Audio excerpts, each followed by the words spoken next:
صرف یہ کہ آسان ہو گئی ہے بلکہ محبتوں والی ہو گئی ہے، چاہتوں والی ہو گئی ہے. ہمارے رشتے ایک دوسرے سے ٹوٹ نہیں رہے بلکہ بننا شروع ہو گئے.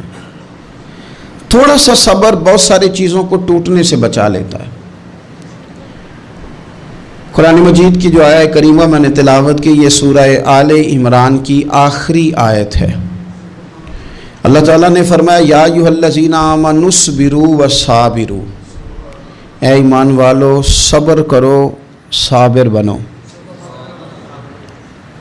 اے ایمان والو صبر کرو اور صابر بنو. کیا مطلب؟ پہلے صبر کا مطلب یہ ہے کہ اگر تمہیں کوئی ذاتی تکلیف پہنچے تو اس پر صبر کرو. وصابروا اس کا معنی یہ ہے کہ اگر دشمن کے مقابلے میں کسی اور کی طرف سے کوئی تکلیف آئے تو اس پر بھی صبر کرو. پھر فرمایا ورابطوا، اور ہمیشہ کمر بستہ رہو، اسلامی سرحدوں کے پہرے دار رہو. واتقوا اللہ، اللہ سے ڈرتے رہو. لعلکم تفلحون، اس امید پر کہ اللہ تمہیں کامیابی عطا فرما دے، تم فلاح پا جاؤ. یا ایھا الذین آمنوا اصبروا وصابروا، اے ایمان والو صبر کرو اور صابر بنو. صبر کرو صابر رہو، یعنی جو ذاتی تکلیف آئے اس پر بھی صبر کرو. اور مصابرہ کا معنی سامنے سے آنے والی تکلیف. اگر بیماری آ گئی، کوئی پریشانی آ گئی، کہیں کوئی اپنا دنیا سے چلا گیا تو یہ ذاتی تکلیف ہے، اس پر بھی صبر کرنا. اور اگر اپنوں نے بیگانوں نے کوئی تکلیف پہنچا دی، کوئی اذیت دے دی، وہ اذیت کئی صورتوں میں ہو سکتی ہے. تانا بھی ایک اذیت ہے، طنز بھی ایک اذیت ہے. کسی شخص کے بارے میں غلط کلمہ کہنا بھی ایک اذیت ہے. اور مقابلے میں کھڑے ہو جانا، لڑائی کرنا، یہ بھی ایک اذیت ہے. اس پر بھی صبر کرو. ورابطوا، اور اس طرح کرو کہ کمر بستہ رہو، جد و جہد کرتے رہو. واتقوا اللہ، اللہ سے ڈرو. لعلکم تفلحون، تاکہ تم کامیاب ہو جاؤ. صبر جب آپ کرتے ہیں نا اور صبر کا ارادہ کرتے ہیں تو اللہ تعالیٰ صبر کی توفیق بھی عطا فرماتا ہے. ہم نے یہ دیکھا ہے کہ ہمارے پاس نعمتوں کی کمی نہیں، ہمارے فریزر خوراک سے بھرے ہوئے ہیں. ہمارے دسترخوانوں پہ انواع و اقسام کی چیزیں چنی ہوئی ہیں. ہماری الماریوں میں کئی ہمارے لباس تیار شدہ لٹکے ہوئے ہیں. ہماری جیبوں میں ہماری ضرورت کا سرمایہ اللہ نے ہمیں دے دیا ہے. لیکن اس کے باوجود جو لوگ ایک دوسرے سے پیار نہیں کر پا رہے، جو ایک دوسرے کے قریب نہیں جا پا رہے، تو اس کی وجہ یہ ہے کہ صبر نہیں رہا، حوصلہ نہیں رہا، کسی چیز کو برداشت کرنا ہمارے مزاج کا حصہ ہی نہیں رہا. اور پھر چونکہ امت مسلمہ نے انقلاب برپا کرنا تھا، دنیا کو پیغام حق دینا تھا، اگر ان کے اندر حوصلہ ہی نہیں ہوگا، اگر انہیں صبر ہی نہیں کرنا آئے گا، استقامت ہی نہیں ہوگی، کہیں رکنا ہی نہیں آئے گا، تو یہ میدانوں کو سر کیسے کریں گے؟ کامیابیاں کیسے ان کا مقدر بنیں گی؟ رمضان المبارک میں بھی ماحول یہ ہو کہ افطاری سے 1 گھنٹہ پہلے نظر پوری ٹک جائے گھڑی پہ، اور تھوڑا سا بھی صبر مشکل ہو. اور رمضان المبارک میں سحری کے وقت میں اگر دہی والی دکان پہ بھی جھگڑا ہی ہو رہا ہو، اور شام کو سامان خریدنے میں بھی اگر بحث ہی ہو رہی ہو، تکرار ہو، جھگڑا ہو، تو پھر سیکھا کیا؟ پھر وہ جو ہمیں تربیت دی جا رہی تھی کہ ہم نے صبر کرنا ہے، تو پھر ہم نے اس میں حاصل کیا کیا؟ حدیث پاک سنیں گے، آپ کی طبیعت بڑی ٹھنڈی ہوگی. میرے نبی پاک صلی اللہ تعالیٰ علیہ وسلم نے ارشاد فرماتے ہیں کہ جو بندہ سوال سے بچنا چاہے گا، ارادہ کرے گا اللہ میں نے کسی سے نہیں مانگنا، فرمایا جو سوال سے بچنا چاہے گا رب اسے سوال سے بچا لے گا. اور جو لوگوں سے بے نیاز ہونا چاہے گا، کہے گا یا اللہ مجھے دنیا داروں کا محتاج نہ بنا، اپنی بارگاہ سے عطا فرما. جو لوگوں سے بے نیاز ہونا چاہے گا اللہ لوگوں سے بے نیاز کر دے گا. اور فرمایا جو صبر کا ارادہ کرے گا اللہ اسے صبر کی توفیق بھی عطا فرما دے گا. ارادہ تو کرے، پروگرام تو بنائے، توفیق تو اللہ دے گا. جو صبر کا ارادہ کرے گا اللہ صبر کی توفیق بھی عطا کر دے گا. اور حضور صلی اللہ تعالیٰ علیہ وسلم فرمانے لگے یاد رکھو کسی بندے کو جو بہترین تحفہ دیا گیا ہے نا، اگر کسی کو کوئی بہترین عطیہ ملا ہے تو پھر اللہ تعالیٰ نے اسے صبر عطا فرمایا ہے. یہ بہترین تحفہ ہے، اس سے زندگی سنور جاتی ہے، اس سے انسان باوقار اور مطمئن ہو جاتا ہے، اس سے اس کے شب و روز آسانی سے بیتتے ہیں، وہ دنیا کی پگڈنڈیوں سے آسانی سے گزر کے اللہ کی بارگاہ عالی مرتبت میں سرخرو ہو کر حاضر ہو جاتا ہے۔ لیکن اگر بے حوصلہ ہو، صبر نہ ہو، پھر نقصان روز بروز بڑھتا ہے۔ اور پھر میرے رسول پاک صلی اللہ تعالیٰ علیہ وسلم ارشاد فرماتے ہیں کہ اصل بات یہ ہے کہ اللہ تعالیٰ نہ کسی بندے کا درجہ بلند کرنے کا ارادہ فرماتا ہے، لیکن اس کے اعمال اس طرح کے نہیں ہوتے کہ اس کا درجہ بلند کیا جائے۔ اب رب کیا کرتا ہے؟ اللہ تعالیٰ اس کو مال کی، جان کی، اولاد کی کسی مشکل میں ڈال دیتا ہے، اس مصیبت پر وہ بندہ صبر کرتا ہے تو اللہ تعالیٰ اس کا درجہ بلند فرما دیتا ہے۔ اعمال اس قابل نہیں تھے کہ درجات بلند ہوں، وہ اعمال کی بنیاد پر نہیں کر سکتا تھا تو اللہ نے کسی مشکل میں ڈال کے نہ اپنے فضل سے درجہ بلند کر دیا۔ اب جو راہ طریقت کا مسافر تھا، جو سلوک کی منازل طے کر رہا تھا، جو اللہ رسول کے قریب جانے چاہ رہا تھا، اس کے لیے کتنی آسانی ہو گئی کہ مجاہدہ تو زیادہ نہ کر سکا، کثرت سے نفلی صوم و صلات کا بندوبست تو نہ کر سکا، تھوڑا سا صبر کیا، رب نے اپنا اور اپنے محبوب کا قرب عطا فرما دیا۔ تو یہ تو آپ صبر کرنے کے لیے جب نکلے ہیں تو آپ نے تو رب رسول کو پا لیا۔ یہ صبر تو وہ والا سفر ہے جس کی جو منزل ہے وہ اللہ رسول کا قرب ہے۔ تو ہم لوگ تھوڑی تھوڑی باتوں میں حوصلہ ہار جاتے ہیں، صبر چھوڑ جاتے ہیں، پریشانی بڑھ جاتی ہے، پتہ نہیں ایسے محسوس ہوتا ہے کہ جیسے یہی بندہ دنیا کا سب سے دکھی بندہ ہے۔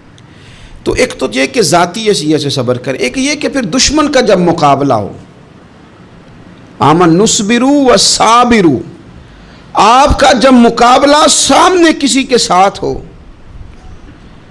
تو پھر تیر، تلواریں، اسلحہ، بندوقیں یہ نہیں زیادہ لڑتی، میدانوں میں حوصلے لڑتے ہیں، میدانوں میں صبر لڑتا ہے، میدانوں کے اندر توانائیاں لڑتی ہیں۔ میدان کربلا کے اندر کوئی مقابلہ نہیں تھا تیر کا تیر کے ساتھ، تلوار کا تلوار کے ساتھ کوئی مقابلہ نہیں تھا۔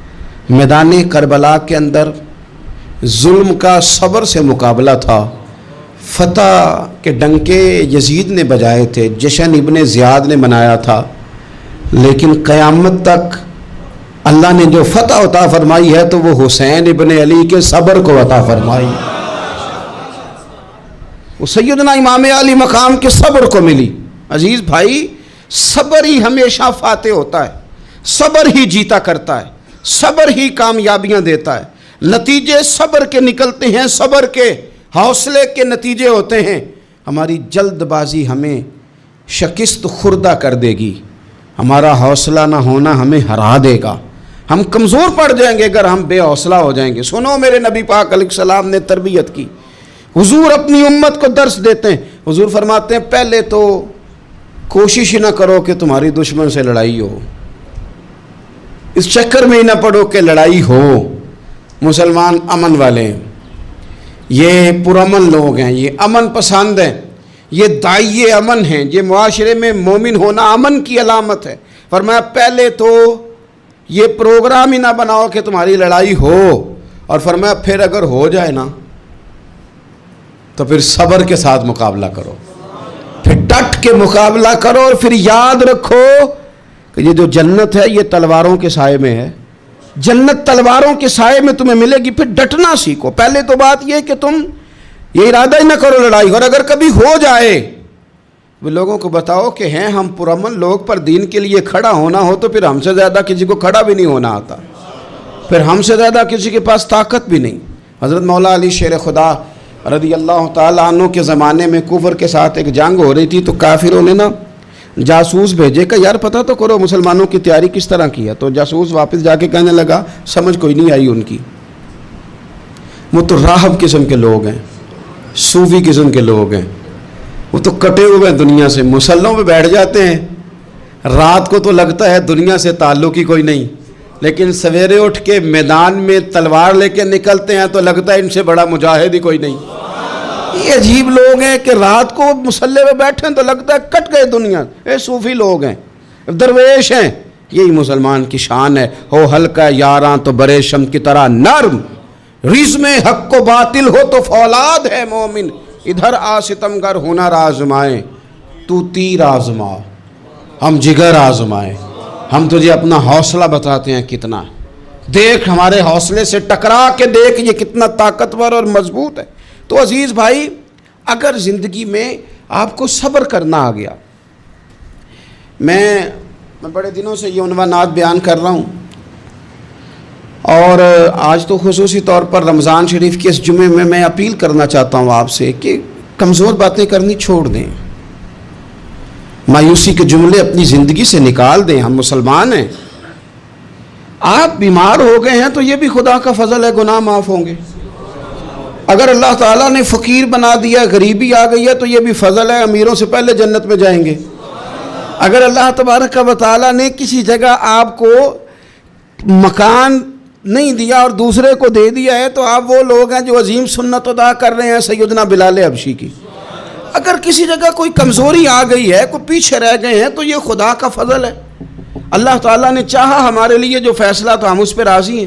لیکن اپنی زندگی میں, اور شکوے اتنے بڑھا لیے ہم نے, اتنے بڑھا لیے کہ لوگوں سے شکوے کرتے کرتے رب رسول سے بھی شروع کر دیے. غلام بھی کبھی شکوہ کرتا ہے, آقا کا بھی شکوہ ہوتا ہے, بندہ بھی کبھی شکوہ کرتا ہے, رب کا بھی شکوہ ہوتا ہے, یہ بھی کبھی ہوتا ہے. آپ نہ مانے پر یہ شکوہ ہے کہ میں بڑے ڈاکٹروں کے پاس گیا ہوں, آرام نہیں آیا. نہ مانے پر یہ شکوہ ہے میں نے کبھی کسی کو ستایا تو نہیں, پر میرے حالات نہیں ٹھیک ہوتے. آپ نہ مانے پر یہ شکوہ ہے کہ فلانے کے پاس دولت زیادہ ہے, اس نے پتہ نہیں وہ آگے نکل گیا اور میں پیچھے رہ گیا. نہ مانے پر یہ شکوہ ہے. کس سے کر رہے ہو؟ رب رسول سے. او آس بولے تے او دی مہربانی, اساں تے لاڈ ہی لڑاونے نے. کس سے شکوہ کر رہے ہو؟ خدا کے بندو, غلام غلامی کرتے ہیں, شکوے کرتے ہیں کوئی. حضرت ام سلمہ رضی اللہ تعالیٰ عنہ, شوہر کا نام ہے ابو سلمہ, بیٹے کا نام ہے سلمہ. کہتی ہیں میں, میرا شوہر, میرا بیٹا, تینوں, چھوٹا بیٹا میرا, ہم نکلے مکہ مکرمہ سے مدینہ طیبہ جانے کے لیے. ایک ہی بیٹا ہے, خاندان جمع ہے, شوہر کی گود میں بیٹا, اونٹ کے پیچھے میں. فرماتی ہیں مدینے کی سرحد آ گئی تو میرے میکے والے آ گئے, کہنے لگے ابو سلمہ نہیں لے جانے دیں گے مدینے اپنی بیٹی کو. میں نے کہا میں مسلمان ہوں, میں تو اپنے شوہر کے ساتھ مدینے جاؤں گی. انہوں نے کہا نہیں جا سکتے, تو نے جانا ہے تو جا, ہماری بیٹی نہیں جائے گی. زبردستی مجھ سے انہوں نے مجھے میرے شوہر سے الگ کیا. کہتی ہیں پھر میرے شوہر کے قبیلے والے آ گئے, وہ کہنے لگے اگر تم اپنی بیٹی کو نہیں نہ جانے دیتے تو یہ جو ہمارا پوتا ہے یہ ہماری نسل ہے, تمہارا نہیں, اسے ہم نہیں جانے دیں گے. وہ بچہ اپنی طرف کھینچتے تھے, میں اپنی طرف کھینچتی تھی, مدینے کی سرحد پہ. یہ جھگڑا زمین کے لیے نہیں ہو رہا, مکان کے لیے نہیں ہو رہا, حضور کے مدینے جانے کے لیے ہو رہا, حضور کے مدینے جانے کے لیے ہو رہا, مدینے جانے کے لیے ہو رہا. لنگ کئی مہینے تے برس گئے تے تیری دید نو دیدے ہی ترس گئے. انہوں نے بچہ کھینچا, میں نے اپنی طرف کھینچا, میرے بچے کا بازو اتر گیا. فرماتی ہیں میرے شوہر مدینے چلے گئے, بیٹا میرا میرے سسرال والے لے گئے, مجھے میکے والے لے گئے. آج بھی کچھ سیانے بندے کہتے ہیں اس کو نکال دو اور بچے چھین لو. ان کا بھی خیال تھا کہ بیٹا لے جائیں گے نا تو ابو سلمہ بھی مدینے سے واپس آ جائے گا, یہ بھی واپس آ جائے گی. او یار, اتنا بڑا بھی ظالم کوئی نہیں ہوگا جو ماں باپ سے بچے جدا کرے. فرماتی ہیں کہ وہ لے گئے چھین کے, میں میکے چلی گئی. لوگ روٹی کھاتے تھے, میرے حلق سے نہیں گزرتی تھی. زمانہ سویا کرتا تھا, میں سو نہیں پاتی تھی. بیٹا کہاں, شوہر کہاں, میں کہاں. ام سلمہ کتنی دیر تکلیف کاٹی. جناب ام سلمہ کہنے لگی لوگوں ایک دو دن نہیں, پورا سال بیت گیا, پورا سال. پر جے سونا ہی میرے دکھ وچ راضی, جے سونا ہی مارو مارو مینو مار مکاؤ, میں کوئی عذر نہ پیش لے آواں, اور جے سونا ہی میرے دکھ وچ راضی, پھر سکھ نو چلے ڈاواں.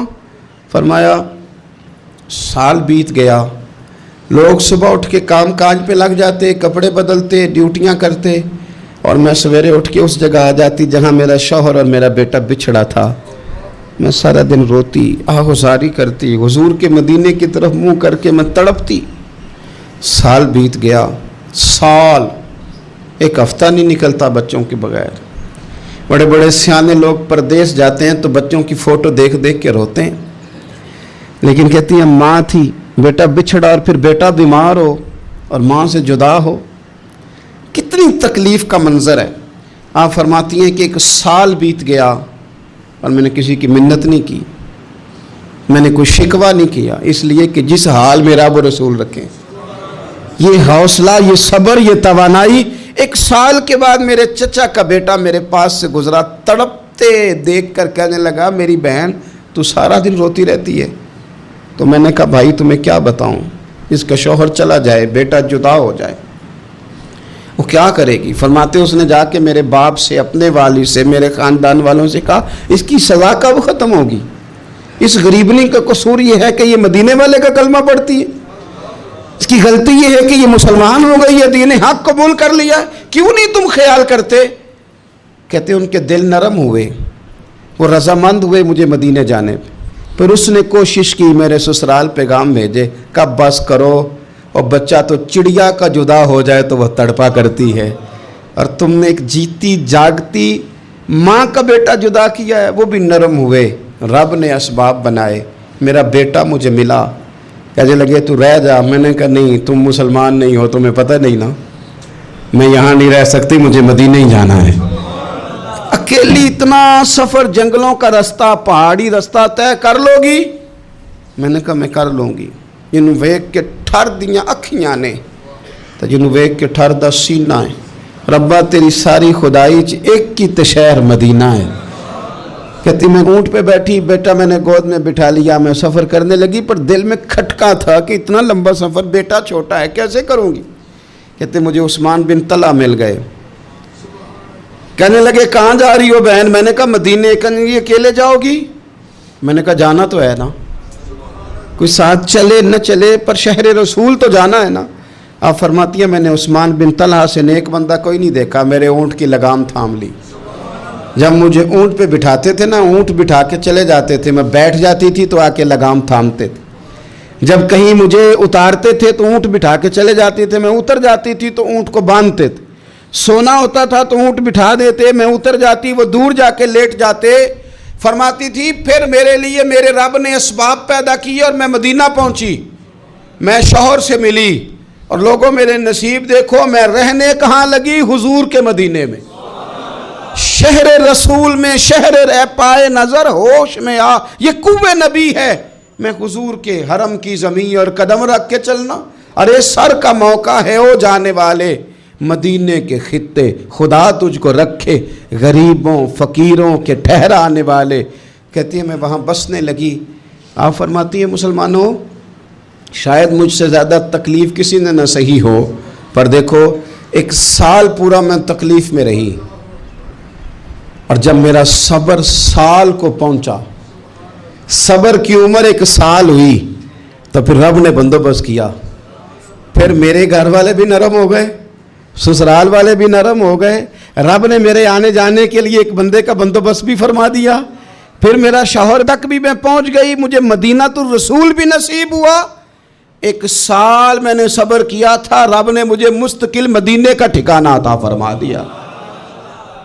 لیکن جو بندہ صبر ہی نہ کر پائے، جو صبر ہی نہ، جو کہے جی بڑی دور سے آیا ہوں، بڑی دیر ہو گئی، بڑا ٹائم ہو گیا، کب جا کے مسئلہ حل ہوگا؟ وہ جو آپ نے بتایا تھا وہ تعویذ کب اثر کرے گا، وہ دعا کب قبول ہوگی، وہ فلانا معاملہ کب؟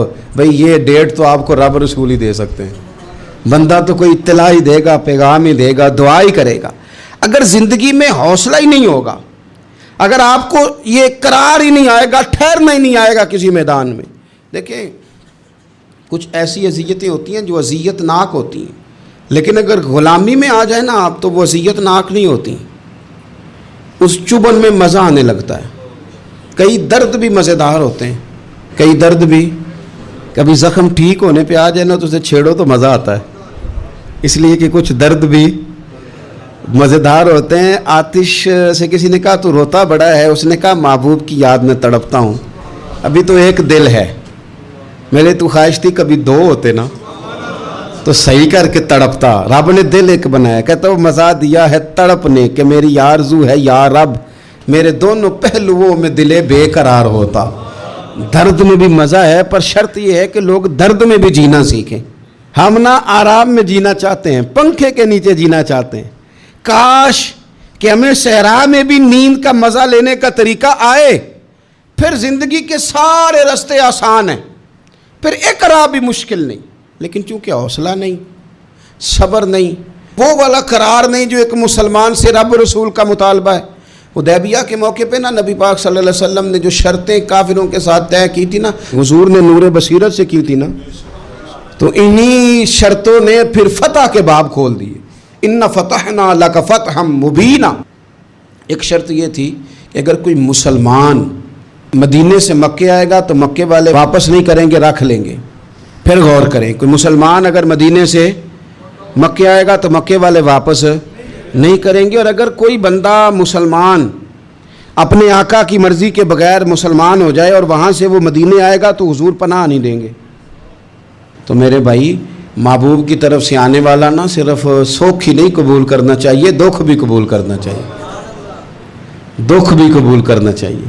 ہمارا یہ مسئلہ ہے کہ ہم نہ میٹھی میٹھی کے قائل ہیں, کڑوی کڑوی کے قائل نہیں. اگر وہ کبھی دکھ دے نا تو محبوب کا دکھ بھی سکھ سمجھ کے قبول کرو.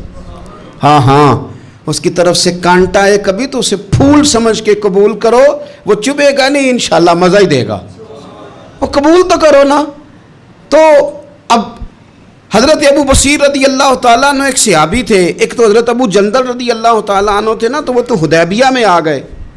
حضور مجھے لے جائیں, تو نبی پاک نے فرمایا میں نے وعدہ کر لیا ہے. ان کو بھی حضور نے واپس بھیج دیا. اور یہ بیچارے نا اپنے آقا کی جیل توڑ کے مکے سے بھاگ کے مدینے آئے. یا رسول اللہ مجھے قبول کر لے, میں بھاگ آیا ہوں, وہ بڑا ظلم کرتے ہیں, مارتے ہیں, تکلیف دیتے ہیں. وہ آئے تو ادھر سے نا اس کے مالک نے ایک دو بندے بھی بھیج دیے رکا دے کے کہ یا رسول اللہ آپ کا تو وعدہ تھا کہ آپ بندہ رکھیں گے نہیں. یہ آئے اور رکا بھی آ گیا. اب ذرا منظر کو سمجھے. ہمارا تو یہ مسئلہ ہے کہ کہتے ہیں کہ میری 99 باتیں مانی ہیں, ایک نہیں مانی, لہذا میرا تعلق ہی کوئی نہیں. لیکن یہاں کیا کیفیت ہے, بندہ رو رہا ہے, تڑپ رہا ہے, حضور میں مار سے بچتا ہوا آیا ہوں, جیل توڑ کے آیا ہوں, مجھے قبول کر لیں. ادھر رکا آ گیا کہ آپ کا وعدہ تھا رکھیں گے نہیں. اب یہ کتنا مشکل مسئلہ ہے. لیکن رسول پاک علیہ الصلاۃ والسلام نے فرمایا ابو بصیر میں نے وعدہ کیا یار تجھے واپس جانا پڑے گا. ہوئے ہوئے ہوئے. لوگ تو کہتے ہیں نا کہ وہ پیر صاحب نے کہا تھا تو میرا کام نہیں ہوا, لہذا میری بیعت ہی گئی, چھٹی ہو گئی. ماحول ہی بڑا عجیب ہے. حضور نے فرمایا واپس جا, لیکن جے کر یار دے نام دا ملے مینا. پھر انہوں چولی پا لئیے مینے نو, پنجے سٹیے نا. جے کر یار دے نام دا, سامنے والے نے تانا سمجھ کے دیا تھا, پر یار کے نام کا تھا نا. اس نے کہا لا صحیح, سونے کے نام کا ہے نا. تانا ہوا تو کیا ہوا. جے کر یار دے نام دا ملے مینا, انہوں چولی پا لئیے پنجے سٹیے نا. تے جے کر یار دے نام دی ملے سولی, پھر جھوٹا جھوٹ لئیے تے پیچھے ہٹیے نا. جھوٹا جھوٹ لئیے. اب لکھنے والے کا بھی اپنا انداز ہے نا, کہتے ہیں یہ بھی میرے لیے جھولا ہی ہے, یہ بھی آرام کی جگہ ہی ہے. جھوٹا جھوٹ لئیے تے پیچھے ہٹیے نا. حضرت ابو بصیر رضی اللہ تعالیٰ عنہ سے حضور نے فرمایا واپس جانا ہے. کہ سونے ٹھیک ہے, کوئی شکوہ نہیں, کوئی گلہ نہیں, یہ بھی میرے محبوب کا حکم ہی ہے. اور کیا بات ہے, میرے نبی وعدوں کے پکے ہیں. کیا بات ہے, حضور نے جو کہا کر کے دکھایا. کہتے ہیں میں واپس جا رہا تھا, ایک دو بندے ساتھ تھے, جب مدینے کی حد گزر گئی نا, حضور نے تو کہا تھا نا مدینے میں پناہ نہیں دینی, تو میں نے اس سے کہا یار تلوار بڑی سونی ہے, ذرا دکھانا. اس نے دکھائی تو ایک کی میں نے گردن کاٹ دی, دوسرا ویسے ہی بھاگ گیا. اور بھاگ کے حضور کے پاس آیا, جی اس نے تو مار دیا. تو سرکار فرمانے لگے میں نے تو وعدہ پورا کیا تھا نا, تم سے نہیں سنبھالا گیا تو معاملہ تمہارا ہے. اب حضرت ابو بصیر رضی اللہ تعالیٰ عنہ واپس آئے, عرض کی حضور اب میرے لیے کیا حکم ہے. حضور نے فرمایا میاں حکم وہی ہے, مدینے میں ہم نہیں رکھ سکتے. تم مدینے میں صحابہ تھے نا, حضور کی باتوں سے خوشبو لیتے تھے, مدینے میں نہیں رکھ سکتے. حضرت ابو بصیر کہتے ہیں میں مدینے کی سرحد سے نکل گیا, اس جگہ چلا گیا جو نہ مکے کی ریاست میں تھا نہ مدینے کی. ایک مقام ایس تھا جہاں میٹھے پانی کے کنویں تھے، وہاں رہنے لگا۔ حضرت ابو جندل کو پتہ چلا کہ ایک نیا ٹھکانہ بن گیا، وہ بھی جیل توڑ کے آ گئے، 70 بندے آ گئے، وہاں سے قافلے گزرتے تھے کافروں کے، یہ بھی مسلمانوں کو تنگ کرتے تھے، اگر مکے سے کوئی قافلہ گزرتا تھا تو ہم نے بھی ان کو پکڑا، کافر کا مال مال غنیمت اسباب بن گیا۔ اور وہ جب قافلہ لے کے آتے تھے تو ڈرے ہوتے تھے، اور ان کو تو ستایا تھا نا، کہتے ہمیں ستایا بڑا تھا، ہم تو انقلابی بن گئے تھے، ہم تو رکھ لیتے نا، بڑی منت کرتے، بڑی جان مشکل سے چھڑاتے، 70 بندے ہو گئے، پھر 300 ہو گئے۔ تب وہ بصیر کہتے ہیں دنیا مدینے جاتی تھی لیکن ہم تڑپتے تھے، ہم تڑپتے تھے، روت لنگ گئی ہے پھر باہر آندی تے اج چٹھیاں مدینے آئیاں نہیں، ہم تڑپتے تھے کہ یار کوئی موقع ملے، روز رات کو روتے تڑپتے۔ 300 انقلابیوں کا جتھا صبر سے بیٹھا ہے مدینے کی سرحد پہ، اندر آنے کی اجازت نہیں، پر غلامی میں روز اضافہ ہو رہا ہے۔ صبر دیکھو، غلامی میں روز اضافہ ہوتا ہے۔ تنگ آ گئے کافر، پہلے بڑی ڈینگیں مارتے تھے کہ دیکھو ہم نے کیسی شرط منوائی ہے، کیسی شرط منوائی ہے کہ ان کا بندہ آئے گا تو ہم واپس نہیں کریں گے، ہمارا جائے گا تو انہیں کرنا پڑے گا۔ پھر اتنے تنگ آئے کہ خود آ کے کہنے لگے حضور مہربانی کریں یہ شرط تو ختم کریں نا، اور ان 300 کو تو مدینے بلائیں، مہربانی فرمائیں۔ حضور بڑے خوش ہوئے، آج غلاموں کے نام پیغام لکھا، غلاموں کے نام پیغام لکھا، چٹھی لکھی حضور نے۔ چٹھی کس چیز کی لکھی؟ آ جاؤ یار مدینے آ جاؤ، چٹھی آئی مدینے آنے کے لیے۔ حضرت ابو بصیر کے نام چٹھی گئی، آ جا یار مدینے، آ جا تیرے نام پیغام سب لائی ہے سرکار نبی سے، اور آیا ہے بلاوا مجھے دربار نبی سے۔ پیغام آیا۔ حضرت ابو بصیر اتنے بیمار تھے کہ نزع کا عالم تھا، لیکن اس عالم میں بھی انتظار تھا۔ اس آخری ویلے اکھیاں میریاں رات تکنائے تیرا تے سجنا کچھ بھی نہیں جانا، یہ پا جاویں ایک پھیرا تے سر میرے تے آن کھلوویں تے پھر پردہ رہ جائی میرا، سوکھا نکلے صاحب ظہوری یہ ویخ لوے مکھ تیرا۔ حضرت ابو بصیر کو نہ وہ رکا گیا، حضور کی چٹھی گئی تو یوں چٹھی پڑی، حضور نے فرمایا آ جا نا، رستہ کھل گیا ہے، تو آ جا، کھل گیا رستہ۔ دعا فرماؤ مدینے کے رستے کھل جائیں، کرو نا یار دعا مدینے کے رستے کھل جائیں۔ کچھ ایسے ہیں جنہوں نے سارے دکھ سنانے ہی مدینے جا کے ہوتے، کچھ لوگ ایسے ہیں جن کے دل اور کلیجے پھٹنے کو آ گئے، دعا کرو رستے کھل جائیں۔ حضور نے فرمایا آ جا تیرا راہ کھل گیا۔ حضرت ابو جندل کہتے ہیں میں سرانے کھڑا تھا، حضرت ابو بصیر کے خط پڑھا، مسکرائے، اشارے سے کہنے لگے کہ دیکھ میرے نبی کا خط ہے، حضور کی چٹھی میرے نام آئی ہے، پڑھنا۔ کہ میں نے بھی پڑھی، پہلے روئے پھر کلمہ پڑھا، پھر میرا ہاتھ تھاما، روح ہی پرواز کر گئی ہمیشہ کے لیے، ہمیشہ کے لیے۔ وہ ظاہری جسم کے ساتھ تو مدینے نہ پہنچے، پر قبر میں گئے تو مدینے والے کی زیارت نصیب ہو گئی، قبر میں حضور کی زیارت نصیب ہو گئی، قبر میں۔ حضرت ابو جندل کہتا ہے میں نے جنازہ پڑھا، اور اسی مقام پہ جہاں انہوں نے انتظار کیا تھا نا، وہ مقام میں انتظار ان کا مزار بنا، مزار کے ساتھ مسجد بنی، مسجد کا نام مسجد ابو بصیر رکھا گیا۔ انہوں نے اس انتظار میں جان دے دی، پر صبر کیا، شکوہ نہیں کیا۔ یارو اتنی شکایتیں، اتنی شکایتیں، اتنے شکوے۔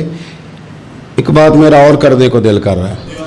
ایک صحابی تھے حضرت عاصم بن ثابت رضی اللہ تعالیٰ عنہ، جنگ احد میں نا حضور کے ہاتھ پہ موت کی بیعت کی، جنگ احد میں بیعت کی، سونیا تیرے نام پہ مرنا، ڈٹ کے لڑے۔ سلافہ بن سعد کے 2 بیٹے بدر میں قتل کیے انہوں نے۔ اس نے قسم کھائی کہ معاذ اللہ میں ان کا سر منگا کے تو ان کی کھوپڑی میں شراب پیوں گی۔ سلافہ بن سعد نے یہ قسم کھائی کہ میرے 2 بیٹے قتل کیے ہیں، میں ان کی کھوپڑی میں شراب پیوں گی معاذ اللہ۔ ایک قبیلہ غزیل تھا، انہوں نے احد کے بعد حضور سے کہا کچھ قاری ہمیں دے دیں، ہم نے قرآن سیکھنا ہے۔ تو نبی پاک نے کچھ بندے بھیجے، تو عاصم بن ثابت کو بھی بھیجا، لیکن انہوں نے دھوکہ کیا، وہاں جا کے ان کو گرفتار کر لیا۔ جب گرفتار کر کے مکے والوں کے ہاتھ بیچنے لگے تو حضرت عاصم بن ثابت نے تلوار نکال لی، فرمانے لگے میں کافر کا قیدی ہو کے